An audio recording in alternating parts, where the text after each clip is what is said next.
अस्सलाम वालेकुम साथियों। आज मैं आपको बताता हूँ कि पोस्ट को डिलीट कैसे करते हैं। ठीक है, अगर आपने कोई पोस्ट की हुई है तो उसको डिलीट कैसे करते हैं। सबसे पहले जाते हैं जनाब अपने यूट्यूब चैनल में। ये देखें, ये यूट्यूब चैनल है। ठीक है, अब ये यूट्यूब चैनल, इसमें पोस्ट है मिसाल के तौर पे मुझे डिलीट करनी है अपनी पोस्ट जो मैंने की हुई है, तो वो कहाँ से करेंगे। सबसे पहले हम जाएंगे यूट्यूब स्टूडियो में। ठीक है जी, यूट्यूब स्टूडियो में आ गए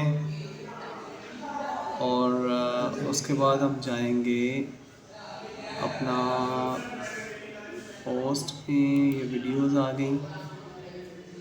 ठीक है, यहाँ पर आएंगे ये पोस्ट। ये पोस्ट पे क्लिक किया हमने और यहाँ पर ये देखें, ये डबल पोस्ट हुई हुई है। ठीक है ना, ये तो हम इसको ऊपर वाले को इसको डिलीट करना है। कैसे करेंगे, हम पहले इसके ऊपर ये जो पेन का निशान है इस पर क्लिक करेंगे और क्लिक करने के बाद हम लोग इसको थोड़ा सा इधर जाने के बाद ये थ्री डॉट जो हैं, ये वाले थ्री डॉट, इस पर क्लिक करेंगे और ये आ गया जी डिलीट पोस्ट।